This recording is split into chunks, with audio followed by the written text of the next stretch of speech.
তাহলে ফার্স্ট পার্টটুকু আমরা পরে আবার আরেকটা বার দেখবো, সমস্যা নেই। আজকে হচ্ছে সেকেন্ড পার্ট এবং মোস্ট ইম্পর্টেন্ট পার্ট। ফার্স্ট পার্টের সঙ্গে এটার কোনো সম্পর্ক নেই, এটা সম্পূর্ণ সেকেন্ড একটা পার্ট এবং খুব ইম্পর্টেন্ট একটা পার্ট। আচ্ছা, আমরা দেখি, আমরা সাধারণত আমরা কার্বোহাইড্রেট পড়ছি, আমরা আজকে ডিএনএ আরএনএ পড়বো, যে ইনফরমেশনের সোর্স ডিএনএ আরএনএ এটা পড়বো। তাহলে তোমরা চিন্তা করো তো ডিএনএ আর আরএনএ এইগুলা কি কি দিয়ে তৈরি, এটা আমরা জানি, এগুলো বেসিক কথাবার্তা। এটা ডিঅক্সি রাইবোজ দিয়ে তৈরি, আর এটা হচ্ছে তোমার রাইবোজ সুগার দিয়ে তৈরি, ঠিক আছে। তারপর এসিড, মানে এখানে একটা এসিড পাওয়া যাবে, এসিডটা কি ফসফরিক অ্যাসিড, ফসফরিক অ্যাসিডের ইয়া কি H3PO4, এটা আমরা জানি, ঠিক আছে। আর এন দিয়ে নাইট্রোজেন বেস পাওয়া যাবে, একটা নাইট্রোজেন বেস পাওয়া যাবে, এতটুকু আমরা জানি। এখন আমরা একটু ডিটেলসে ঢুকবো যে রাইবোজ সুগারটা কিভাবে তৈরি হয়। তোমরা দেখো তো রাইবোজ সুগারটা কিভাবে তৈরি হয়। প্রথমে আমরা থার্ড চ্যাপ্টারে পড়ছি যে carbon carbon carbon carbon carbon carbon এরকম একটা জিনিস থাকে। তো কার্বোহাইড্রেট মানেই হচ্ছে হাইড্রেট অফ কার্বন, তার মানে এক হাতে এটা OH থাকবে, আরেক হাতে H থাকবে, এক হাতে OH থাকবে, আরেক হাতে H থাকবে, এরকম তো একটা বিষয় ছিল, ঠিক না? আচ্ছা, এরপরে তুমি চিন্তা করে দেখো, আমাদের গ্লুকোজ কিন্তু এরকম না, আমাদের গ্লুকোজের রিং স্ট্রাকচারটা শিখতে হবে, পাইরানোজ যে রিং স্ট্রাকচারটা ওটা জানতে হবে। তাহলে তুমি দেখো তো গ্লুকোজের স্ট্রাকচারটা তো এটা না। আর গ্লুকোজ কিন্তু অ্যালডিহাইড, তার মানে প্রথম কার্বনটা কি হয়, অ্যালডিহাইড হয়, শুধুমাত্র হাইড্রোক্সিল গ্রুপ থাকলেই হবে না। এখন তুমি চিন্তা করে দেখো, অক্সিজেনের ক্ষেত্রে লাস্ট শেলে কয়টা আছে, 6টা ইলেকট্রন, কার্বনের ক্ষেত্রে আছে 4টা। তাহলে অক্সিজেন ইলেকট্রনটা টেনে নেওয়ার চেষ্টা বেশি করবে না, যেহেতু অক্টেট পূর্ণ করতে হবে। তাহলে এটা হয়ে যাচ্ছে পজিটিভ, এটা হচ্ছে negative. At the same time fifth carbon যেটা ওটার ক্ষেত্রেও এটা হয়ে যাচ্ছে পজিটিভ, এটা হয়ে যাচ্ছে নেগেটিভ। তাহলে দেখো তো, এই জিনিসটা পজিটিভ নেগেটিভকে টানতেছে টানতেছে টানতেছে, এদিকে একটা নেগেটিভ আছে, পিছনে একটা নেগেটিভ আছে, দুইটা টানের ফলে আলটিমেটলি কি তৈরি হচ্ছে, এরকম একটা, আমরা OH গুলা সব বাদ দিয়ে দিলাম, আমরা শুধুমাত্র সি গুলা দেখাইলাম একটা ডট দিয়ে। এটা ধরো সি একটা, দুইটা, তিনটা, চারটা, পাঁচটা, ছয়টা, ঠিক আছে। বা আমরা যেহেতু পেন্টোজ সুগার নিয়ে কথা বলছি, আমরা 5টাই রাখলাম ধরো, ঠিক আছে। তাহলে এটা ফিফথ, ঠিক আছে। তাহলে এই দেখো 4টা, তাহলে সেকেন্ড লাস্টটা আর ফার্স্টটার মধ্যে একটা কানেকশন হয়ে গেছে না, এরকম দেখো তো। আর ফিফথটা বের হয়ে আছে, সবসময় লেজ হিসেবে লাস্ট কার্বনটা সবসময় লেজ হিসেবে বের হয়ে থাকে, এরকম একটা বিষয় তো দেখতেছি। আর 1 আর 4 হচ্ছে কি কানেক্টেড হয়ে গেছে। এখন তুমি দেখো তো 4-এর ক্ষেত্রে এইচটা এখানের ও আর ওখানের ও এর মধ্যে একটা দোলাচলে পড়ে গেছে, মাঝখানে চলে গেছে, আর এই ওটা এই এখানেই রয়ে গেছে। তাহলে এরকম এটা 4 নম্বরের ওটা, ঠিক আছে। এই জিনিসটাকে যদি আরেকটু সুন্দর করে দেখাই, দেখো তো, এটা ছিল ও, এটা ছিল 4 নম্বরের ও, এটা ছিল 1 নম্বরের, ঠিক আছে। 1-এর আর 4-এর মধ্যে একটা মিলন হয়েছে, 2, 3, 4 আর 5টা হচ্ছে বের হয়েছিল। এবং তুমি দেখবা এজন্যই 5টা এরকম বের হয়ে থাকে। এবং 5-এর ক্ষেত্রে এরকম 2টা এইচ ছিল, একটা ওএইচ ছিল, দেখো তো 2টা এইচ আর একটা ওএইচ কিনা, এখানে 2টা এইচ। আচ্ছা, এবার আমরা আসি, এতটুক যদি বুঝতে পারি, আমরা জানি যে প্রথম কার্বনে নাইট্রোজেন বেসটা লাগে। এইগুলো পরীক্ষায় আসলে ভুল করার কিছু নাই। নাইট্রোজেন বেস সাধারণত 2 ধরনের হয়, এ হয় বা টি হয়, বা জি হয় ডাবল চেম্বারের, আর টি হয় বা সি হয় সিঙ্গেল চেম্বারের। এ সবসময় টি কে টানে, জি সবসময় সি কে টানে, এগুলো আমরা জানি। এখন 2 নম্বর কার্বনে OH না থাকলে এটাকে বলা হচ্ছে ডিঅক্সি, এগুলো আমরা জানি। এখন যে ইম্পর্টেন্ট বিষয়টা, যে তোমার নাইট্রোজেন, দেখো তো এখানের মধ্যে নাইট্রোজেন বেস লাগাইছো, নাইট্রোজেন বেস প্লাস কি, দেখো এটা pentose sugar, nitrogen place base plus sugar, এটাকে কি বলা হচ্ছে, নিউক্লিওসাইড। নিউক্লিওসাইড। এখন যে জিনিসটা ইম্পর্টেন্ট, নিউক্লিওসাইড কিন্তু চিন্তা করে দেখো ডিএনএ এর প্রাইমারি মনোমার, কিন্তু এটাকে জোড়া লাগাতে হবে না। চিন্তা করে দেখো তো, নিউক্লিওসাইড গুলাকে আলটিমেটলি আলাদা আলাদা কতগুলো কম্পোনেন্ট, এগুলো কিন্তু আলাদা ওটা মানে পাওয়া যায় না। এগুলো কি আকারে পাওয়া যায়, মনে রাখবা, ফিফথ কার্বনে আমরা এটিপি পড়ছিলাম না, এটিপি 3টা ফসফেট থাকে, ট্রাইফসফেট, এগুলো সবগুলো মূলত ট্রাইফসফেট আকারে পাওয়া যায়, ঠিক আছে। দেখবা জিটিপি, টিটিপি এই আকারে পাওয়া যায়, ঠিক আছে। প্রত্যেকটা মনোমার এভাবে করে আসে, এরপর হচ্ছে জোড়া লেগে যায়। জোড়া লেগে যায় বলতে কি, 2টা ফসফেট বের হয়ে যায়, আরেকটা ফসফেট এসে, ফসফেট মানে কি, এখানে দেখো ফসফরিক অ্যাসিড যে গ্রুপটা, ওটা যদি আমরা চেক করি, ওটা দেখো পি ডাবল বন্ড ও OH OH OH, ঠিক আছে। এই OH-টা, এই OH-টা দেখো, এখানে যে থার্ড কার্বনের OH-টা ছিল, দেখো এগুলো সবগুলো মূলত OH না, এখানে একটা H আছে আর একটা OH আছে। এই থার্ড কার্বনের OH-টার সঙ্গে লেগে পানি বের করে আলটিমেটলি একটা স্টার বন্ড ফর্ম করছে। আমরা জানি কি, alcohol plus acid is equal to star. মনে রাখবা, এখানে দেখো তো পি এর 2টা OH আছে না, তাহলে 5 নম্বর কার্বনে সবসময় কি থাকে, 5 নম্বর কার্বনে 3টা ফসফেট ছিল, ওই 5 নম্বর কার্বনটা প্রথম থার্ড কার্বনের সাথে মিলিত হয়ে দুই দিকে দুইটা স্টার বন্ড ফর্ম করছে, এই জন্য এটাকে বলা হয় ডাই স্টার বন্ড। ঠিক আছে, ফসফোডাইএস্টার, যেহেতু ফসফেট আছে ফসফোডাইএস্টার বন্ড বলা হয়, পরীক্ষায় আসে। নেক্সট দেখো, শুধুমাত্র প্রথম কার্বনটার ক্ষেত্রে, প্রথম ফিফথ কার্বনটার ক্ষেত্রে কোনো ফসফেট গ্রুপ ছিল না, কোনো অ্যাটাচমেন্ট নাই। আবার লাস্ট থার্ড কার্বনটার ক্ষেত্রে কোনো অ্যাটাচমেন্ট নেই। তাহলে এই স্ট্র্যান্ডটা, নরমাল স্ট্র্যান্ডটাকে আমরা কি বলবো? 5 strand to 3, 5 prime to 3 prime strand. এটা যদি বুঝো, এবার আমরা একটু যাই, তুমি চিন্তা করে দেখো, এই এতটুক করার পরে তুমি 5 প্রাইম টু 3 প্রাইম একটা স্ট্র্যান্ড তৈরি করলাম। এখন ডিএনএ হচ্ছে ডাবল স্ট্র্যান্ডেড, ডাবল স্ট্র্যান্ডেড হলে এখানে একটা ট্রু ফলস আসে, যে ডাবল স্ট্র্যান্ডেড হলে পরের যে স্ট্র্যান্ডটা হবে ওটা কিরকম হবে। চিন্তা করে দেখো, তুমি যদি পরেরটাও 5 প্রাইম 3 প্রাইম আনো, তাহলে নাইট্রোজেন বেস যদি 1 নম্বর ইয়াতে লাগে, নাইট্রোজেন বেস যদি 1 নম্বর কার্বনে লাগে, তাহলে কি এটা মুখোমুখি হয়ে যাচ্ছে না? এটা কি অ্যাটাচ হতে পারতেছে? জিনিসটা অনেকটা এরকম হয়ে যাচ্ছে না? দেখো তো, এই এরকম একটা জিনিস ছিল, নাইট্রোজেন বেসটা এখানে লাগছে, পরেরটাও যদি এভাবে আনো, তাহলে হচ্ছে নাইট্রোজেন বেসটা লাগতে পারতেছে না, এজন্য এটাকে এন্টি প্যারালালি বসানো হয়। ঠিক আছে, এভাবে বসানো হয়। তাহলে দেখো নাইট্রোজেন বেসটা উল্টা ঘুরে যাচ্ছে, আলটিমেটলি লেগে যাচ্ছে। এই যে দেখো, এন্টি প্যারালালি লাগার পর দেখো 3 প্রাইমটা ফাঁকা থাকতেছে এখানে, আর এখানে 5 প্রাইমটা ফাঁকা থাকতেছে, এখানে ফসফেটটা দিয়ে পরের গুলো যুক্ত হচ্ছে, লাস্ট 5 প্রাইমটাও ফাঁকা থাকতেছে। তাহলে 3 প্রাইম থেকে 5 প্রাইম আরেকটি স্ট্র্যান্ড পাচ্ছি। ঠিক আছে, এখন ইম্পর্টেন্ট কথা, এই বেসিকটা যদি বুঝি তাহলে এর পরের পার্টটা হচ্ছে ইম্পর্টেন্ট। আর আগে আরেকটু বেসিকের কথা বলে নি, তারপর আমরা কঠিন পার্টগুলোতে যাব। দেখো, 5 প্রাইম থেকে 3 প্রাইম এটাকে বলতেছি আমরা মেইন স্ট্র্যান্ড। তুমি দেখবা সব জায়গায় 5 প্রাইম বাই 3 প্রাইম হচ্ছে মেইন স্ট্র্যান্ড। তুমি দেখবা ডিএনএ এর ক্ষেত্রে সেন্স স্ট্র্যান্ড কোনটা জিজ্ঞেস করলে 5 প্রাইম টু 3 প্রাইম আসছে, কারণ ডিএনএ সব সময় দেখো 5 প্রাইম থেকে শুরু হচ্ছে। আরেকটা যেটা, ওটা হচ্ছে এন্টি প্যারালাল, ওটা ওভাবে চিন্তা করা যাবে না যে এন্টি প্যারালালটা কখনো ডিএনএ রিড করে না। আচ্ছা, আমরা এগুলাতে আসবো আবার। নেক্সট আমরা যেটা দেখি, দেখো প্রথমে যখন নাইট্রোজেন বেস আর সুগার ছিল শুধুমাত্র, তখন এটাকে বলতেছিলাম নিউক্লিওসাইড।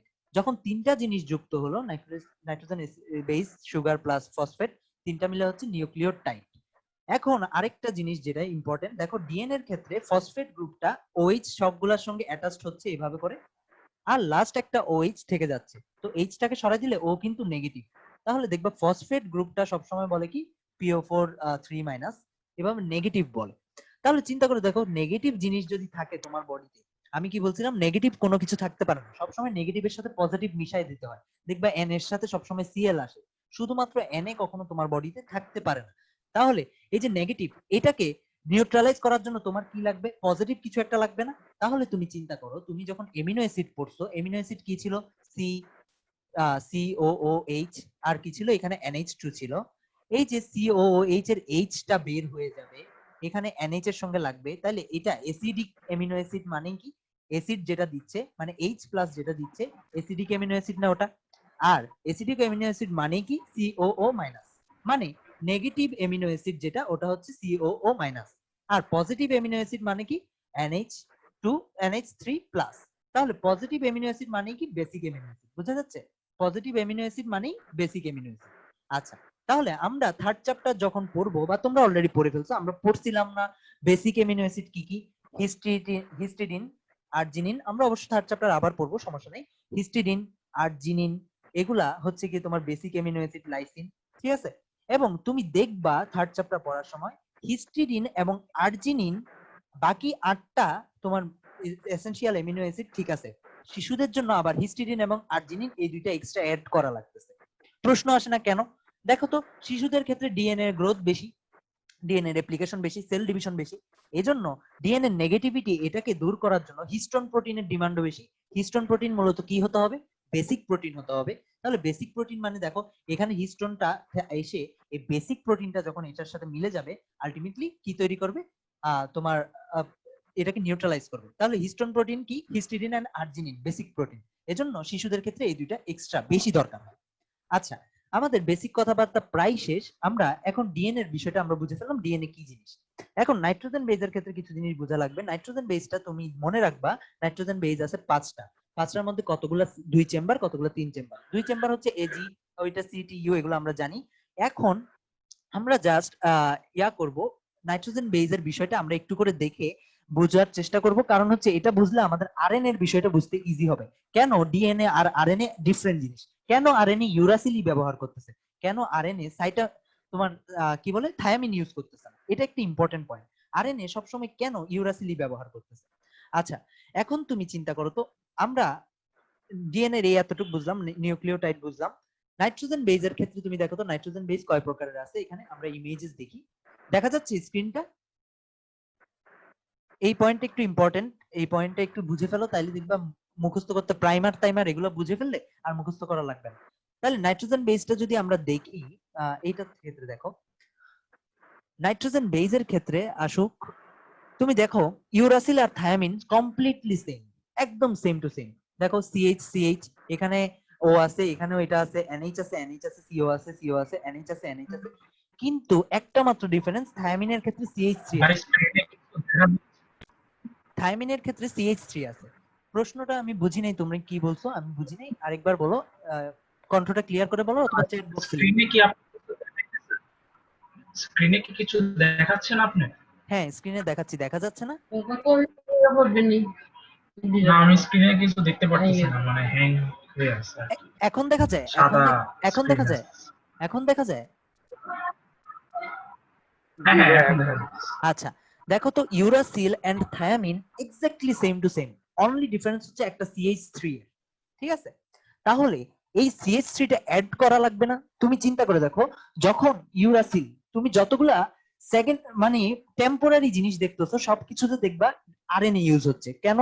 কারণ হচ্ছে আরএনএ এর ক্ষেত্রে ইউরাসিলটা তৈরি করাটা ইজি, এজন্য টেম্পোরারি যেসব জিনিস ওগুলোর ক্ষেত্রে খুব তাড়াতাড়ি তৈরি হতে হয়। যেমন ধরো মেসেঞ্জার আরএনএ, টিআরএনএ, বা তোমার রাইবোজোমাল আরএনএ বা প্রাইমার, এগুলো সবগুলো দেখবা আরএনএ দিয়ে তৈরি। কারণ কি? এগুলো হচ্ছে সেকেন্ডারি বা টেম্পোরারি জিনিস। এমআরএনএটা কি করতেছে? আসতেছে, একটা কোড নিয়ে চলে যাচ্ছে, আর কোনো কাজ নেই। কিন্তু ডিএনএ কোটি কোটি বছর ধরে সেম পড়ে আছে, তোমার বাপেরও সেম, তোমার বাপের বাপেরও সেম, তোমার প্রপিতামহ সবার সেম ডিএনএ। তাহলে এই যে সেম একটা কন্ডিশনে পড়ে আছে, এটা আরেকটু স্ট্রং স্টেবল হতে হবে না? এটা সিএইচ3 দেওয়ার মাধ্যমে স্টেবল হয়। আচ্ছা, এখন তুমি চিন্তা করে দেখো আরএনএ, তাহলে আমরা বুঝলাম যে টেম্পোরারি সিএইচ3 টা অ্যাড করার টাইম পাচ্ছে না, ওইসব জায়গায় ইউরাসিল দিয়ে আমরা শেষ করে দিচ্ছি। আচ্ছা, এবার আমরা আসি, আমরা এরপরে আমরা আবার একটু ইয়াতে ফেরত যাই, বেসিক কথায়। তাহলে আমরা প্রায় শেষ ইয়াতে চলে আসছি, বেসিকের প্রায় শেষ প্রান্তে চলে আসছি। এরপর ভাইয়া একটা কোয়েশ্চেন এমনি করতে পারি? হ্যাঁ করো। মানে ইউরাসিলে যেহেতু এই একটা এইচ মূলকটা আছে, এই কারণে কি এর প্রোটিন পরিবহনের সুবিধা হয়, মানে আরএনএ না না না পরিবহনে না না না সময়? না, এই কারণে না, এই কারণটা না, এটা একটু ডিটেলসে চলে গেছে। প্রোটিন পরিবহনে কেন আরএনএ এর সুবিধা হয়, প্রোটিন পরিবহনে আরএনএ এর সুবিধা ইউরাসিলের জন্য না। ইউরাসিল হচ্ছে গিয়ে তোমার সিএইচ3, জাস্ট এটা টেম্পোরারি হতে পারে সুবিধা, কিন্তু তুমি চিন্তা করে দেখো কেন একটা প্রোটিন বহন করার জন্য ইউরাসিল হেল্প করবে, বুঝো নাই বিষয়টা? আচ্ছা, এটা ডিটেলসে আমরা পরে ঢুকতেছি, আগে আমরা এই এখানে আসি। তুমি চিন্তা করে দেখো, এই এখানের মধ্যে আমরা এতক্ষণ যেটা পড়লাম যে আরএনএ কোথায় কোথায় থাকতেছে, তাইলে প্রাইমার বা টেম্পোরারি যেসব জিনিস পাবো ওখানে আরএনএ পাচ্ছি। আর লাস্ট একটা পয়েন্ট, তুমি এটার পরে আমরা বেসিকে ঢুকে যাব। দেখো ডিএনএ আর আরএনএ, ডিএনএ আর ক্রোমোজোম, জিন, এই তিনটা নিয়ে সবার প্রবলেম হয়, জিন কি জিনিস, ডিএনএ কি জিনিস, ক্রোমোজোম কি জিনিস, ঠিক আছে?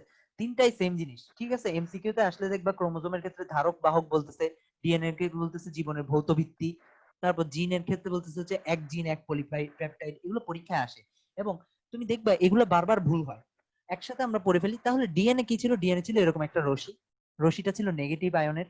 তাহলে এই রশিটাকে তোমার নেগেটিভের সাথে পজিটিভ কিছু একটা অ্যাড করে দেওয়া লাগবে, তোমরা বইয়ে ছবি দেখবা অ্যাড করে দিচ্ছ কিছু একটার সাথে, পেঁচাচ্ছ পেঁচাচ্ছ, এই যে পেঁচাচ্ছ শুরুতে হালকা করে পেঁচাইছো, হালকা করে পেঁচানোর পরে কি তৈরি হচ্ছে? আলটিমেটলি তোমার তৈরি হচ্ছে কি? নিউক্লিওজোম।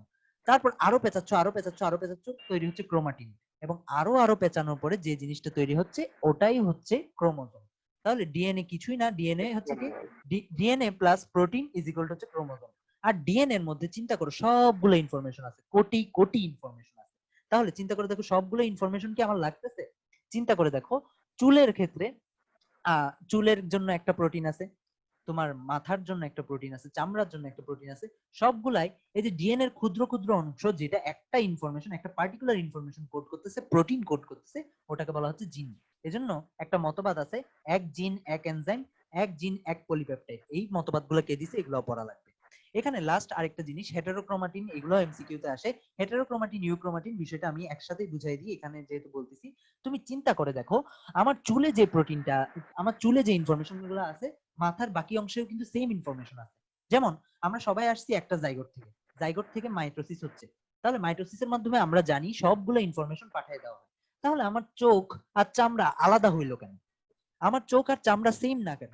তাহলে এইটার অর্থ হলো, তুমি দেখবা ডিএনএ এর ক্ষেত্রে ইনফরমেশন গুলা সবগুলার যেমন আমার চোখের ক্ষেত্রে সবগুলো ইনফরমেশন হচ্ছে হেটেরোক্রোমাটিন, মানে হচ্ছে পেঁচাতে পেঁচাতে ডিএনএটা পেঁচাতে পেঁচাতে একদম অবস্থা খারাপ। ঠিক আছে, মাঝে একটা অংশ এরকম ইউক্রোমাটিন, আর বাকি অংশ পেঁচাতে পেঁচাতে পেঁচাতে অবস্থা খারাপ। ঠিক আছে, এই যে খুব বেশি প্যাচ, এখান থেকে ইনফরমেশন কালেক্ট করা যায় না, এটাকে বলা হয় হেটেরোক্রোমাটিন। তাহলে এখান থেকে কি পরবর্তীতে এমআরএনএ সংশ্লেষ করা যাবে? খুব বেশি পেঁচালো অংশটা থেকে এমআরএনএ সংশ্লেষ করা যায় না, কারণ এখান থেকে ইনফরমেশন নেওয়া যায় না। দ্যাটস ওয়াই চোখের ক্ষেত্রে শুধু এই অংশটা ইউক্রোমাটিন, এই অংশটাই তোমার ইনফরমেশন নেওয়া যায়। এজন্য চোখ তোমার চামড়ার থেকে ডিফারেন্ট। চামড়ার ক্ষেত্রে দেখা যায় এটাও হেটেরোক্রোমাটিন হয়ে গেছে, খালি চামড়ার অংশটা তোমার বাকি আছে, এজন্য চামড়াটা শুধু ওই অংশটাই কোড করে। বুঝা গেছে? তাহলে প্রশ্ন যদি ট্রু ফলস যদি আসে, পারা যাবে ইউক্রোমাটিন হচ্ছে এমআরএনএ বা বংশ বংশ পরম্পরায় যে পাস হওয়ার বিষয়টা, এটা ইউক্রোমাটিনের মাধ্যমে হয়। হেটেরোক্রোমাটিনের মাধ্যমে ইনফরমেশনের কোনো কাজ হয় না। হেটেরোক্রোমাটিন হচ্ছে যে ইনফরমেশন গুলো ইম্পর্টেন্ট না ওগুলাকে বেঁধে ফেলে। বুঝা যাচ্ছে? চোখের ক্ষেত্রে তোমার চুলের ইনফরমেশন ইম্পর্টেন্ট না, ইনসুলিন ইম্পর্টেন্ট না, ওগুলাকে বেঁধে ফেলে। আচ্ছা, হেটেরোক্রোমাটিন আর ইউক্রোমাটিনের ট্রু ফলস আসলে পারা যাবে আশা করি। এবার লাস্ট কিছু পয়েন্ট আমাদের ডিএনএ বুঝলাম। এখন চিন্তা করে দেখো, DNA replication, DNA translation, transcription আমরা ইজিলি সবগুলো একসাথে পড়ে ফেলবো, এবং পড়ার পরে আমরা যখন ক্রোমোজোম থেকে দেখবো, এখন দেখবা একদম ইজি লাগতেছে, একটা লাইনও মুখস্থ করা লাগবে না। এখন তুমি চিন্তা করো তো, ডিএনএ সেন্স স্ট্র্যান্ড কোনটা হবে এমসিকিউ আসলে? 5 থেকে 3, কারণ ডিএনএ আমরা সব সময়, আমরা যেরকম বাংলা লেখা ডান থেকে বামে পড়ি, যেমন আরবি লেখা ডান থেকে বাম পড়ি, বাংলা লেখা বাম থেকে ডানে পড়ি, তুমি দেখবা ডিএনএও সব সময় 5 থেকে 3 পড়া হয়। ঠিক আছে, তাহলে তুমি চিন্তা করো, প্রাইমার যেটা আসতেছে ওটা কোথায় বসবে? প্রাইমার যেটা আসতেছে ওটা অবশ্যই 5 বসবে। নতুন ডিএনএ যেটা হচ্ছে ওটা কোন বরাবর বৃদ্ধি পাবে? 3 বরাবর বৃদ্ধি পাবে। এগুলো একটা কিছু আমরা মুখস্থ করবো না, আজকে সেন্স দিয়ে বুঝবো। ঠিক আছে, এগুলো এমসিকিউ তে আসে, কিন্তু আমরা সেন্স ইউজ করলে দেখবা ইজি হয়ে যাচ্ছে। আচ্ছা, আমাদের এই মিটিং এর টাইম শেষ, আমরা নেক্সট সেশনে চলে যাই। আমি আরেকটা লিংক দিচ্ছি, ছোট জিনিস পড়া চেক করব যে আমরা বেসিক কিভাবে হতে পারে, কি প্রবলেম হতে পারে। সাইমন, কেউ একজন ওকে আনসার দিয়ে দাও যে মোবাইলকে কিভাবে অডিওটা অন করা লাগে। আমি ওকে আর চ্যাটে যাচ্ছি না, আমি ক্লাস শুরু করে দিচ্ছি। আচ্ছা, তাহলে দেখো তো, আমরা স্ক্রিন শেয়ারে যাই। আমরা ডিএনএ নিয়ে যা কিছু শিখছি, আমরা আরেকটু বেসিকে যাই। ডিএনএ মূলত কি? ডিএনএ মূলত কি? ডিএনএ হচ্ছে, ডিএনএ আরএনএ এগুলো হচ্ছে দুনিয়ার সব ইনফরমেশন। তোমার চোখ কিরকম, তোমার নাক কিরকম, তোমার মুখ কিরকম, তোমার সবকিছু কিরকম, এসব ডিপেন্ড করে হচ্ছে সবগুলো ডিএনএ এর উপর। ঠিক আছে, এত এত ইনফো এখানে জমা আছে। তাহলে এই ডিএনএটা কি আমরা একটু দেখি। এই ডিএনএটা হচ্ছে মূলত কি দিয়ে তৈরি? দেখো, ডিঅক্সিরাইবোজ বা আরএনএ দিয়ে তৈরি। আচ্ছা, এগুলো আমরা জানি। আমরা যে জিনিসটার মধ্যে ঢুকবো এটা হচ্ছে কি তোমার এই ডিঅক্সিরাইবোজ বা, আচ্ছা আরেকজন চ্যাট দিছো, আপনি মাইকের উপর প্রেস করলে কল ওভার। আচ্ছা ঠিক আছে, কিভাবে প্রেস করব একটু কেউ একজন শিখায় দাও, আমি কন্টিনিউ করি। তাহলে রাইবোজ সুগার, ফার্স্ট অপশন যেটা আমাদের, রাইবোজ সুগার কি জিনিস জানা লাগবে। তোমরা বই খুললে দেখো, বই খুললে যে জিনিসটা দেখো এরকম কিছু একটা দেখো বই খুললে। ঠিক আছে, এই জিনিসটা কিভাবে আসছে, কোথা থেকে আসছে, এগুলো নিয়ে আমাদের মাথা ব্যথার দরকার নেই। আমরা এখন জেনে নিব একদম বেসিক থেকে কিভাবে আসছে এই জিনিসটা। আচ্ছা, তাহলে আমরা একটু বেসিক থেকে আসি। যে আমরা জানি পেন্টোজ সুগার, পেন্টোজ সুগার মূলত হচ্ছে, পেন্টোজ সুগার হচ্ছে কার্বোহাইড্রেটের একটা অংশ। পেন্টোজ মানে কি? 5 কার্বনের কার্বোহাইড্রেট। কার্বোহাইড্রেট জিনিসটা কি? কার্বোহাইড্রেট জিনিসটা হচ্ছে CH2O, মানে কি? Carbohydrate of carbon. তাহলে এই জিনিসটা বলা যায় না পেন্টোজ সুগার মানে 5 কার্বনের একটা কম্পাউন্ড হবে, যেই কার্বনের মধ্যে হাইড্রেট থাকবে, এক পাশে এইচ থাকবে, আরেক পাশে ওএইচ থাকবে। কারণ কি? পানিকে ভাঙলে এক পাশে এইচ আরেক পাশে ওএইচ আসে। তাহলে তুমি চিন্তা করো তো, এক পাশে এইচ আরেক পাশে ওএইচ, আবার এখানে এক পাশে এইচ আরেক পাশে ওএইচ, আবার এখানে এক পাশে এইচ আরেক পাশে ওএইচ। এখন তোমরা যারা অর্গানিক কেমিস্ট্রি পড়ছো, তোমরা জানো হাত বাকি থাকলে ওখানে এইচ দিয়ে দিতে হয়। আচ্ছা, এখানে আরেকটা পয়েন্ট আমাদের জানা লাগবে। পয়েন্টটা কি? পয়েন্টটা হলো এখানে পয়েন্টটা হলো প্রথম কার্বন যেটা, প্রথম কার্বনে সাধারণত একটা অ্যালডিহাইড গ্রুপ থাকে। আচ্ছা, প্রথম কার্বনের অ্যালডিহাইড গ্রুপটা তুমি চিন্তা করে দেখো, এই জিনিসটা অক্সিজেনের ক্ষেত্রে লাস্ট শেলে ইলেকট্রন থাকে সাধারণত 6টা। অক্সিজেনের ক্ষেত্রে লাস্ট শেল ইলেকট্রন থাকে 6টা। তাহলে তুমি চিন্তা করে দেখো তো, অক্সিজেনের ক্ষেত্রে লাস্ট শেল ইলেকট্রন যদি 6টা থাকে, কার্বনের ক্ষেত্রে যদি 4টা থাকে, তাহলে তুমি চিন্তা করো তো অক্সিজেন অক্টেট পূর্ণ করার জন্য ইলেকট্রন টেনে নিতে চাবে না? তাহলে অক্সিজেন যদি টেনে নিতে চায়, অক্সিজেনটা নেগেটিভ হয়ে যাবে আর কার্বনটা পজিটিভ হয়ে যাবে। এট দ্য সেম টাইম এখানে দেখো হাইড্রোজেনটা পজিটিভ হয়ে যাবে, অক্সিজেনটা নেগেটিভ হয়ে যাবে। কারণ কি? অক্সিজেন সবসময় টেনে নিচ্ছে। এখন চিন্তা করে দেখো, ফোর্থ কার্বন আর ফার্স্ট কার্বন এই দুইটাকে যদি তুমি কাছে আনো, এই দেখো 1টা 2টা 3টা 4টা 5টা, ফোর্থ কার্বন আর ফার্স্ট কার্বনটাকে কাছে আনতেছো, দেখো এটার এইচ যেটা, এটা এই ও এর কাছে যাচ্ছে, আবার এই ও এর সাথেও লেগে আছে। তাহলে তুমি চিন্তা করো তো, ওটা এইচ এখানে কিছুক্ষণ লেগে আছে, এইচটা আবার এখানেও একটু লেগে আছে, ওটা মাঝামাঝি চলে আসবে। বুঝা যাচ্ছে কি? ওটা দেখো এইচ এর সাথেও রিলেটেড, সি এর সাথেও রিলেটেড, এজন্য মাঝামাঝি চলে আসবে। তাহলে দেখো তো 1 নম্বর আর 4 নম্বরের মাঝে আমরা একটা রিলেশন পাইলাম, 1 নম্বর আর 4 নম্বর একসাথে পেলাম। আমরা এই জিনিসটাকে চিন্তা করে দেখো, এখন যে জিনিসটা দেখতেছি এই জিনিসটাকে আমরা COH এইচ কিচ্ছু লিখবো না, আমরা একটা সিঙ্গেল লাইন যদি দেখি, তাহলে কার্বন গুলাকে আমরা একটা করে ডট চিন্তা করি। First carbon, second carbon, third carbon, fourth carbon, fifth carbon. তাহলে চিন্তা করো তো, ফোর্থ কার্বন আর ফার্স্ট কার্বন অক্সিজেনের মাধ্যমে অ্যাটাচড, এবং তুমি যদি এটাকে আরেকটু সুন্দর করে সাজাও, তাহলে জিনিসটা কিরকম হবে? এরকম হবে না? ঠিক আছে, তার মানে প্রতিটা এজ একটা করে কার্বন, প্রতিটা এজ একটা করে কার্বন।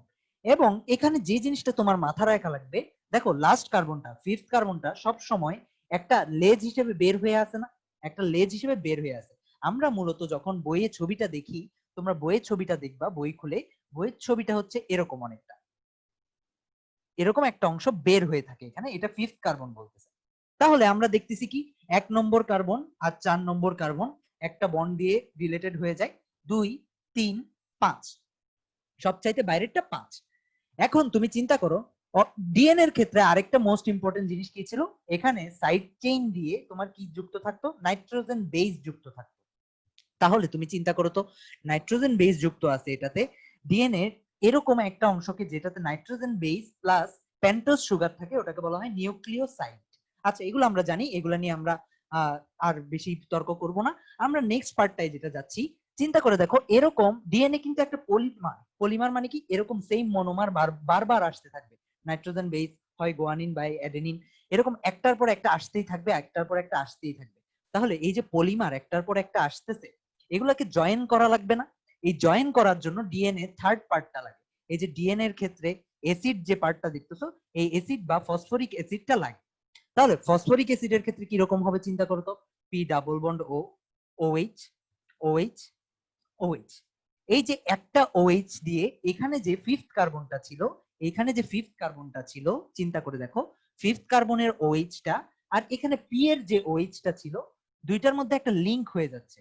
আবার এখানেও পি এর যে OH-টা, এটার মধ্যে লিংক হয়ে যাচ্ছে। তাহলে দেখো তো, 3 নম্বর কার্বন আর 5 নম্বর কার্বন সবসময় একত্রে হয়ে যাচ্ছে না, লিংক হয়ে যাচ্ছে না? আমি একটু বড় করে দেখাই জিনিসটা কিরকম হয়। পি ডাবল বন্ড, এখানে একটা OH, চিন্তা করো, এখানে একটা OH, আবার এখানে একটা OH, ঠিক আছে, H3PO3। এখন তোমার ফার্স্ট ডিএনএ যে পার্টটা, ফার্স্ট ডিএনএ পার্টটার নিচে যে লেজটা আছে, এই লেজটার মধ্যে কি ছিল? OH। মনে পড়ে? প্রত্যেকটা কার্বনের সঙ্গে একটা করে H আর একটা করে OH লাগানো ছিল। এখন তুমি চিন্তা করো তো, এই এখান থেকে তুমি যদি পানি বের করে নাও, তাহলে একটা O বাকি থাকবে না? এই ওটা দিয়ে হচ্ছে অ্যাটাচ থাকে মূলত। এরকম চিন্তা করো, একটা O, পি, আবার আরেকটা O, আবার ফিফথ কার্বনটার সঙ্গে অ্যাটাচ হচ্ছে। ঠিক আছে, এভাবে হচ্ছে ডিএনএটা ফর্ম করে। এটা ফিফথ কার্বন, এটা ফিফথ কার্বন। আর দেখো এখানের মধ্যে ইম্পর্টেন্ট যে জিনিসটা আমরা যেটা বুঝি না, 5 প্রাইম থেকে 3 প্রাইম, এটা বলতে এই স্ট্র্যান্ডের নাম বলতে কি বোঝাচ্ছে? দেখো তো, এখানের মধ্যে সবগুলা বন্ড বন্ড হয়ে গেছে, সবগুলা 5 prime carbon 3 prime carbon bond হয়ে গেছে, কিন্তু একটা 5 প্রাইম ফাঁকা আছে এবং একটা 3 প্রাইম ফাঁকা আছে। সবার প্রথমে যে 5 প্রাইমটা ছিল, মানে পঞ্চম কার্বন সবার প্রথমে যেটা ছিল, ফিফথ কার্বন সবার প্রথমেরটা ফাঁকা আছে, আবার লাস্টে থার্ড কার্বন যেটা ছিল, এই লাস্টে থার্ড কার্বনটাও ফাঁকা আছে। এই যে ফিফথ কার্বন আর থার্ড কার্বনটা ফাঁকা আছে, এজন্য এই স্ট্র্যান্ডটাকে বলা হয় 5 প্রাইম থেকে 3 প্রাইম স্ট্র্যান্ড। এবার তোমরা চিন্তা করো, আমরা বেসিক থেকে কি পড়লাম? আমরা পড়লাম হচ্ছে কি, ডিএনএ সবসময় এরকম হয়, প্রথমটাতে নাইট্রোজেন বেস লাগে, ঠিক আছে, তারপর এখানে একটা করে ফসফেট গ্রুপ লাগে, পরেরটার সঙ্গে অ্যাটাচড হয়ে যায়। তাহলে প্রথমটাতে যদি নাইট্রোজেন বেস লাগে, আমরা এটা বলতে পারি না যে প্রথমটাতে সবসময় লাগবে। এখন তুমি চিন্তা করো, ডিএনএ যদি ডাবল স্ট্র্যান্ড হয়, ডিএনএ যদি ডাবল স্ট্র্যান্ড হয়, তাহলে আরেকটা স্ট্র্যান্ড তুমি আনলা, আরেকটা স্ট্র্যান্ড যদি এভাবে বসাও, আরেকটা স্ট্র্যান্ড যদি এভাবে বসাও, তাহলে কি এটা মুখোমুখি হচ্ছে? আমরা জানি নাইট্রোজেন বেস গুলো মুখোমুখি হতে হবে, এ টি জি সি, তাহলে মুখোমুখি হচ্ছে না। এজন্য দেখবা এটাকে এন্টি প্যারালালি বসানো হয়। এন্টি প্যারালালি বলতে কি বুঝতেছি? এন্টি প্যারালালি বলতে আমরা একটু করে দেখি, এন্টি প্যারালালি বলতে এই জিনিসটাকে, পুরা জিনিসটাকে উল্টায় দেওয়া হয়। উল্টায় দেওয়া বলতে, দাঁড়াও একটু মুছে নিই। আচ্ছা, উল্টায় দেওয়া বলতে দেখো এই জিনিসটাই আমরা উল্টায় দিই। এই যে, এই যে উল্টায় দেওয়ার পরে দেখো তো ফিফথ কার্বনটা কোথায় চলে গেছে? এখানে চলে গেছে। এখানে ফার্স্ট কার্বনটা চলে আসছে, উল্টায় দিলাম, আর এই যে নাইট্রোজেন বন্ডটা হয়ে যাচ্ছে। তাহলে তুমি দেখো তো এবার 3 প্রাইম সবার উপরে উঠে গেছে না? তাহলে 3 প্রাইমটা যখন সবার উপরে উঠে গেছে, তুমি চিন্তা করে দেখো, এভাবে আগাতে থাকবে, আগাতে থাকবে, আগাতে থাকবে। কেউ একজন মেবি প্রশ্ন করতেছো, আমি শুনতে পাচ্ছি না। হয় ইয়ারফোনের কাছে গিয়ে প্রশ্ন করো, বা তোমরা চ্যাট বক্সে লিখে দাও। দেখো তো লাস্ট কোয়েশ্চেন, লাস্ট ডিএনএ যেটা, ডিএনএ লাস্ট পার্ট যেটা, ওটার যে 5 প্রাইম কার্বনটা, ওটা ফাঁকা আছে না? তাহলে এই যে এই স্ট্র্যান্ডটাকে কি বলা হবে? 3 প্রাইম থেকে 5 প্রাইম স্ট্র্যান্ড। তাহলে আমরা দুইটা স্ট্র্যান্ড পেলাম, একটা হচ্ছে কি 5 প্রাইম থেকে 3 প্রাইম, আরেকটা স্ট্র্যান্ড পেলাম যেটা হচ্ছে 3 প্রাইম থেকে 5 প্রাইম। আচ্ছা, এটা বোঝা হয়ে গেলে আমরা এবার একটু ডিটেইলসে ঢুকবো। একটা স্ট্র্যান্ড পাইলাম আমরা 3 প্রাইম থেকে 5 প্রাইম, আরেকটা স্ট্র্যান্ড পাইলাম 5 থেকে 3 প্রাইম, সরি 5 থেকে 3, 3 থেকে 5। তাহলে তুমি চিন্তা করে দেখো তো ডিএনএ এর মূল প্রধান উপাদানটা কি ছিল? প্রথমে ছিল রাইবোজ সুগার, রাইবোজ সুগারের পরে কি যুক্ত হয়েছে? নাইট্রোজেন বেস যুক্ত হয়েছে, তারপর ফসফেট গ্রুপ যুক্ত হয়েছে। ফসফেট গ্রুপটা দেখতে কি রকম ছিল? ফসফেট গ্রুপটা দেখতে ছিল অনেকটা এরকম, একটা এখানে একটা ওএইচ, এখানে একটা ওএইচ, এখানে একটা ওএইচ। তাহলে এখানের এইচটা যখন চলে যাবে, এটা ও নেগেটিভ হয়ে যাচ্ছে না? ও নেগেটিভ। এবং তুমি দেখবা ফসফেট গ্রুপটা কিভাবে লেখা হয়, PO4 3-। তাহলে কোন নেগেটিভ আয়ন, তুমি মনে রাখবা আমাদের বডিতে কোন নেগেটিভ আয়ন বা কোন আয়ন থাকতে পারে না সিঙ্গেলি। যেমন তুমি যখনই দেখবা সোডিয়াম আছে, ওখানের সাথে দেখবা ক্লোরিন আসতেছে। তুমি যখনই দেখবা ক্যালসিয়াম আসতেছে, ওখানের সঙ্গে দেখবা কার্বনেট আসতেছে, 2 মাইনাসের সঙ্গে 2 প্লাস আসতেছে, সোডিয়াম প্লাসের সাথে ক্লোরিন মাইনাস আসতেছে। মানে কি, আমাদের বডি কোনো আয়ন সহ্য করতে পারে না, হোক নেগেটিভ বা পজিটিভ, ওটার সঙ্গে কিছু একটা অ্যাড করে দিতে হয়। তাহলে তুমি চিন্তা করো আমাদের বডিতে কিছু একটা অ্যাড করে দিতে হবে। অ্যাড করে দিতে হলে এখানে যে ফসফেটটা আছে, এটা যেহেতু নেগেটিভ, এটাকে পজিটিভ কিছুর সাথে অ্যাড করে দিতে হবে না? পজিটিভ কিছুর সাথে অ্যাড করে দিতে হলে কি করা লাগবে তুমি চিন্তা করো তো। আমরা আরেকটা পয়েন্টে চলে যাই, এখন হিস্টোন প্রোটিনের বিষয়টাতে চলে আসি। হিস্টোন প্রোটিন কি জিনিস? প্রোটিন কি জিনিস মূলত? প্রোটিন হচ্ছে কি, আমরা তোমরা থার্ড চ্যাপ্টারে পড়ছো যে কার্বনের একটা হাতে যদি কার্বক্সিলিক অ্যাসিড থাকে, আরেকটা হাতে যদি এমিনো অ্যাসিড, এমিনো গ্রুপটা থাকে, এমিনো অ্যাসিড বলা হয়। অ্যাসিড গ্রুপ আর এমিনো গ্রুপ। তুমি চিন্তা করো তো অ্যাসিড মানে কি? অ্যাসিড মানে হচ্ছে যেটা এইচ ছেড়ে দেয়। এইচ ছেড়ে দিলে এটার অবস্থা কি হবে? COO minus. আর বেস মানে কি? যেটা এইচ গ্রহণ করে, ঠিক না? যেটা এইচ গ্রহণ করে ওটা হচ্ছে বেস। এইচ গ্রহণ করে কি হবে? এটা NH3 প্লাস। তাহলে আমরা বলতে পারি না অ্যাসিডিক মানেই, অ্যাসিডিক এমিনো অ্যাসিড মানেই, অ্যাসিডিক এমিনো অ্যাসিড মানেই নেগেটিভ এমিনো অ্যাসিড। আর আমরা বলতে পারি না বেসিক এমিনো অ্যাসিড মানেই positive amino acid. Basic amino acid মানেই পজিটিভ এমিনো অ্যাসিড। আমরা জানি আমরা হিস্টোন প্রোটিনের মধ্যে আছি, ডিএনএটাকে আমরা, ডিএনএর যে ফসফেট গ্রুপটা আছে ওটাকে আমরা পজিটিভ কিছু দিয়ে পেঁচায় দিব, ঠিক আছে?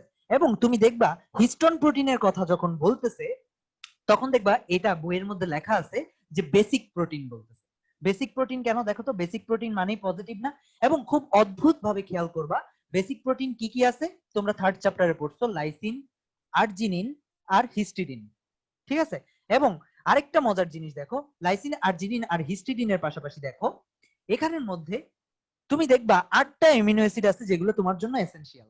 এবং কিন্তু বাচ্চাদের ক্ষেত্রে 10টা বলতেছে। বাচ্চাদের ক্ষেত্রে দেখবা আর্জিনিন এন্ড হিস্টিডিন এই দুইটা এসেনশিয়াল বলতেছে। কেন দেখো তো, কখনো চিন্তা করছো বাচ্চাদের ক্ষেত্রে সেল ডিভিশন বেশি হয়, অনেক বেশি হয়?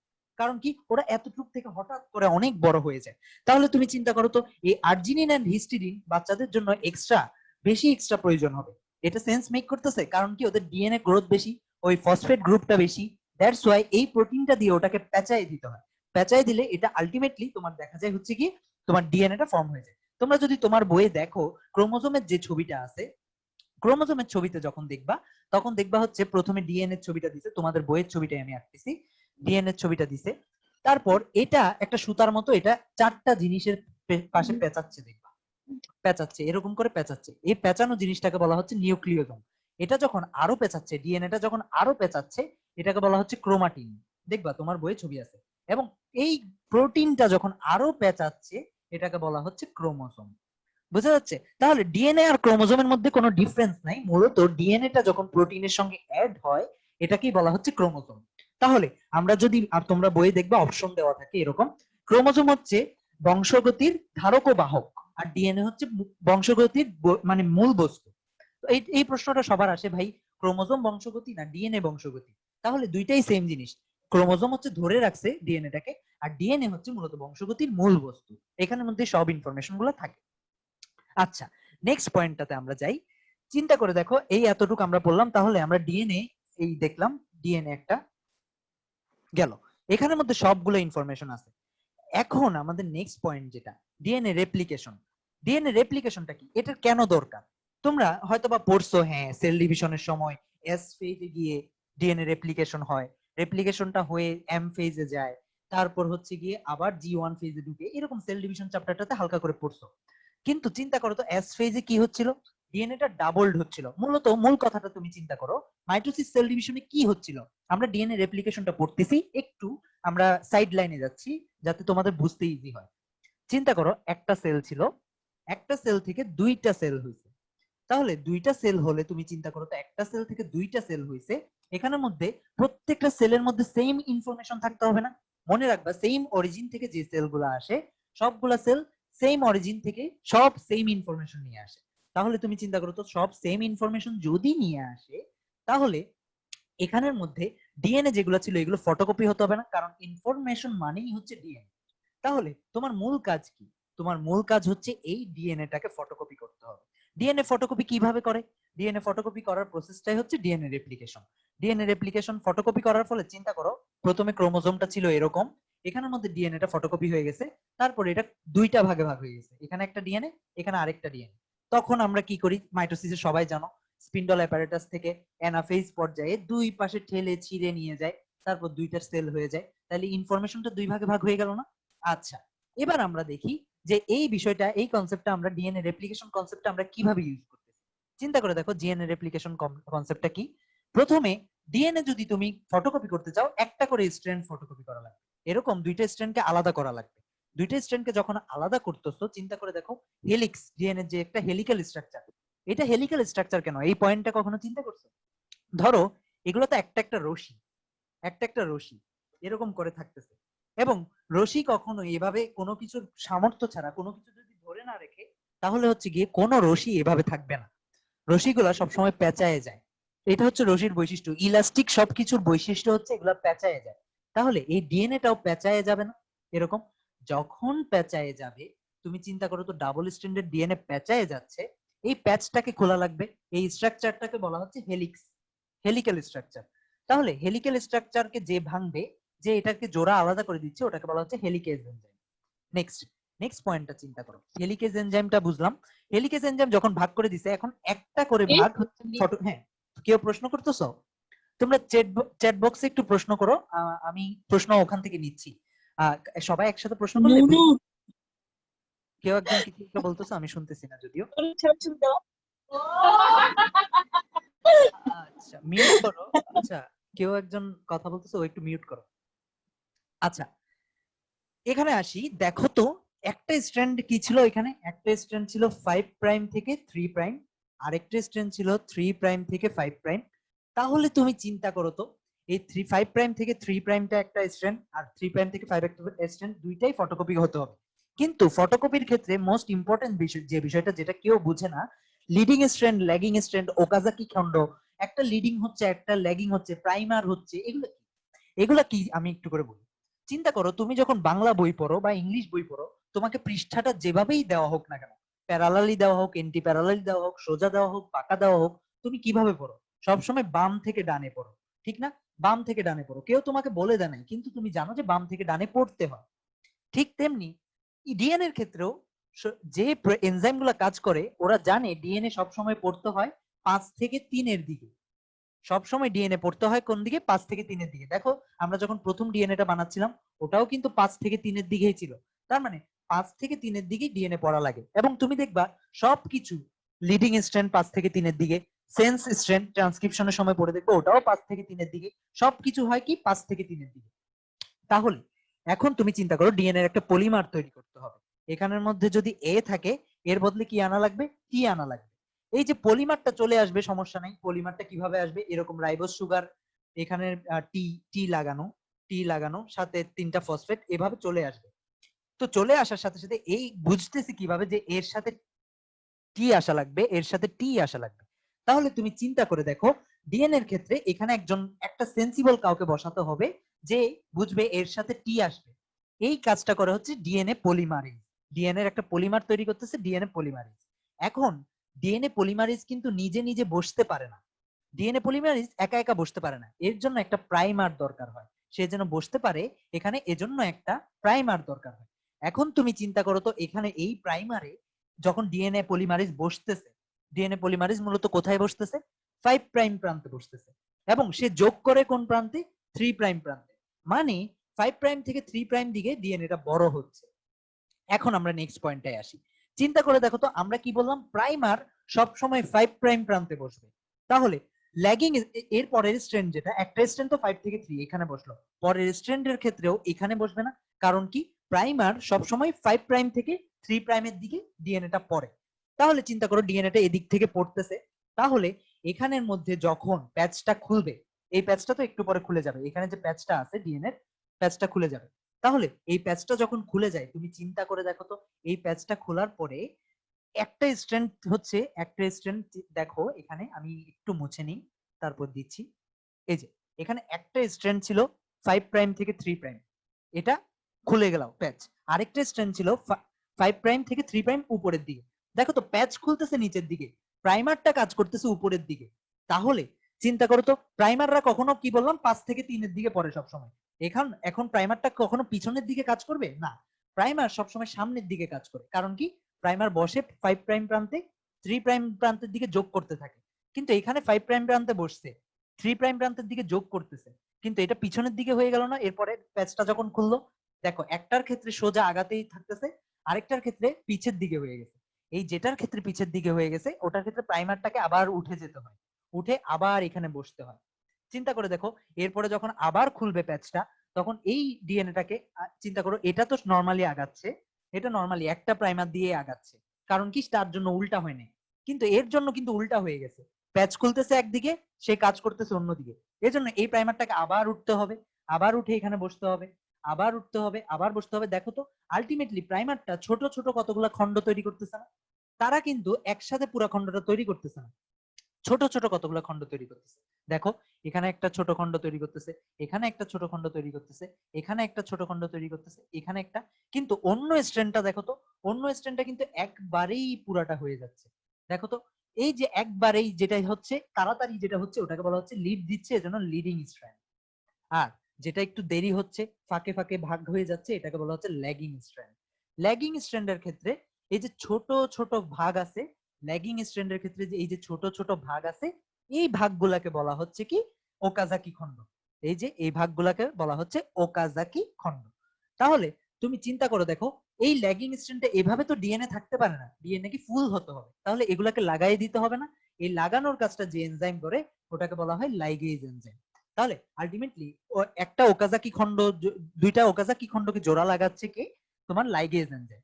তাহলে এটা যদি বুঝে যাও দেখো তো আমার আলটিমেটলি দুইটা স্ট্র্যান্ড হয়ে গেল না? দুইটা স্ট্র্যান্ড হয়ে গেল আলটিমেটলি। তাহলে আমরা ডিএনএটাকে ফটোকপি করে ফেললাম। তাহলে ডিএনএ ফটোকপি হয়ে যাওয়াটাই কি হচ্ছে? আমাদের দুইটা সেল হয়ে গেছে আলটিমেটলি। এই যে ডিএনএটা 2 কপি হয়ে গেছে আলটিমেটলি। এই 2 কপি ডিএনএটা এক সময় দুইটা সেলে চলে যায়, আলটিমেটলি মাইটোসিসটা হয়। বোঝা গেছে? নেক্সট এবার আসি আমরা হেটারোক্রোমাটিন এবং ইউক্রোমাটিন, এরকম দুইটা কনসেপ্ট আছে তোমাদের বইয়ে। হেটারোক্রোমাটিন কি জিনিস আর ইউক্রোমাটিন কি জিনিস? হেটারোক্রোমাটিনটা হচ্ছে আমার নেটওয়ার্ক মেবি একটু আনস্টেবল, একটু চেক করো, যদি না শোনা যায় আমাকে চ্যাট বক্সে বলো। আচ্ছা চিন্তা করো তোমার বডিতে কখনো প্রশ্ন আসছে যে আমরা তো সবাই আসছি হচ্ছে একটা সেল থেকে, একটা সেল থেকে আসছি জাইগোট, ওখান থেকে 2টা সেল হচ্ছে, ওখান থেকে 4টা সেল হচ্ছে, এভাবে। তাহলে ইনফরমেশন সবার মধ্যে সেম না? তার মানে তোমার চুলের মধ্যে যে প্রোটিনটা আছে চোখের মধ্যেও সবগুলা, মানে চোখের সেলের মধ্যেও সবগুলো ইনফরমেশন আছে না? তোমার চামড়ার সেলের মধ্যে যে ইনফরমেশন গুলো আছে চোখের সেলেও সেম ইনফরমেশন আছে না? তাহলে চিন্তা করে দেখো, কখনো প্রশ্ন আসে নাই সবগুলা সেলে যদি সেম ইনফরমেশন থাকে তাহলে চোখের ভিতর থেকে চুল বের হয় না কেন, ইনসুলিন বের হয় না কেন চোখের ভিতর থেকে? এটার প্রশ্নের উত্তর হলো, এখানে যে ডিএনএ গুলা আছে ডিএনএ গুলা সাধারণত হচ্ছে অনেক বেশি পেঁচায়ে থাকে। বুঝা যাচ্ছে? একটু আমি ক্লিয়ার করে বলি। ধরো ডিএনএটা অনেক বড়, মিলিয়ন মিলিয়ন মিলিয়ন ইনফরমেশন আছে এখানে, মিলিয়ন মিলিয়ন মিলিয়ন ইনফরমেশন আছে এখানে। ছোট একটা অংশ চুলের, সরি আমার নেট মেবি একটু আনস্টেবল, যতটুকু কেউ যদি কোনো অংশ না বুঝো আমাকে চ্যাট বক্সে বল, নেট একটু আনস্টেবল আমারটা। আচ্ছা দেখো, আমরা কি বললাম ডিএনএ এর ক্ষেত্রে কি বলতেছিলাম, যে একটা অসংখ্য মিলিয়ন মিলিয়ন ইনফরমেশন আছে এখানের মধ্যে। এই মিলিয়ন মিলিয়ন ইনফরমেশন মধ্যে ধরো ছোট্ট একটা খণ্ড হচ্ছে চুলের ইনফরমেশন, ঠিক আছে? এই যে চুলের ইনফরমেশন, যে চুলের প্রোটিনটা তৈরি করতেছে ওটাকে বলা হচ্ছে চুলের জিন। মানে প্রত্যেকটা সিঙ্গেল ইনফরমেশনকে বলা হচ্ছে একটা করে জিন। দেখবা তোমার বইয়ে বলছে এক জিন এক পলিপেপটাইড। আচ্ছা তাহলে তুমি চিন্তা করে দেখো তো, এরকম ছোট ছোট জিন, তাহলে চুলের যে অংশটা, চুলের জন্য যে সেলটা, ওখানে কি চুলের প্রোটিন বাদে আর কোনো প্রোটিন দরকার আছে? আর কোনো প্রোটিন দরকার নেই। এবং আমাদের সেলের মধ্যে যেসব প্রোটিন গুলো দরকার থাকে না, যেসব জিন গুলা দরকার থাকে না, ওগুলা সাধারণত এরকম করে, ওই যে প্রোটিন বললাম ডিএনএ এর সাথে হিস্টোন প্রোটিন থাকে, ওগুলোর সাথে খুব কড়া করে পেঁচায় যায়। যখন খুব কড়া করে পেঁচায় যায় তখন এটাকে বলা হয় হেটেরোক্রোমাটিন। তাহলে তুমি চিন্তা করো, যেটা খুব কড়া করে পেঁচায় গেছে ওটার থেকে কি ইনফরমেশন বের করা সম্ভব? ওটার থেকে ইনফরমেশন বের করা সম্ভব না। তোমরা যখন ট্রান্সলেশন পড়বো তখন দেখবা এখানের মধ্যে একটা যখন আসতেছে এমআরএনএ, এখান থেকে ইনফরমেশনটা নিতে পারতেছে না। তাহলে তুমি দেখবা তোমার বইয়ে লেখা আছে, এটা এমসিকিউ তে আসে বিভিন্ন এডমিশন টেস্টে, যে হেটেরোক্রোমাটিন বংশ পরম্পরায় ওপেন থাকে না, হেটেরোক্রোমাটিন থেকে এমআরএনএ তৈরি হতে পারে না। কিন্তু তুমি যখন দেখবা, এই যে দেখো এখানের মধ্যে চুলের জিন, ধরো চুলের জিনটা হচ্ছে কি এরকম কম প্যাচ দেওয়া আছে, তার মানে এখান থেকে ইনফরমেশনটা নেওয়া সম্ভব। হ্যালো, সরি আমার নেট খুবই আনস্টেবল বোঝা যাচ্ছে, বা তোমাদের নেট খুবই আনস্টেবল, দুইটার একটা হতে পারে, আমি আমারটা ধরে নিলাম। তাহলে হেটেরোক্রোমাটিন চুলের জিন, এই অংশটা ফাঁকা ছিল, আবার হেটেরোক্রোমাটিন। তাহলে তুমি চিন্তা করে দেখো তো, দুইটা হেটেরোক্রোমাটিনের মাঝখানে ইউক্রোমাটিন নামক একটা অংশ ছিল, যেটা হচ্ছে কি আসল জিন, যেটা আমরা এমআরএনএ তে কনভার্ট করে প্রোটিনটা নিতে পারি। এখন তুমি চিন্তা করো তো, এই যে ইউক্রোমাটিনটা, এটাই হচ্ছে পরবর্তীতে কি হচ্ছে, ট্রান্সলেশন হচ্ছে। তুমি দেখবা পুরো সেলটা কিন্তু ট্রান্সলেশন হয় না, শুধুমাত্র একটা ছোট অংশ, একটা প্রোটিন ট্রান্সলেট হয়। আমরা ট্রান্সলেশন বা ট্রান্সক্রিপশন এখন পড়বো। এই যে ইউক্রোমাটিন আর হেটেরোক্রোমাটিনের বিষয়টা বুঝো যদি, তাহলে তুমি চিন্তা করো এখন তোমার দরকার, ধরো একটা প্রোটিন দরকার, তুমি কি করবা? ডিএনএ এর মধ্যে এই মেসেজটা, আচ্ছা আর বেশিক্ষণ লাগবে না, আমাদের আর 10 মিনিট লাগবে। সবাই একটা নতুন লিংক দিচ্ছি, ওটাতে জয়েন করো তো। এই লিংকটাতে খুবই ঝামেলা হচ্ছে, আমাদের আর 10 মিনিট লাগবে, বেশি বাকি নাই। সবাই একটা নতুন লিংক দিচ্ছি ওই ওয়ার্কশপ গ্রুপে, তোমরা ওটাতে একটু জয়েন করো।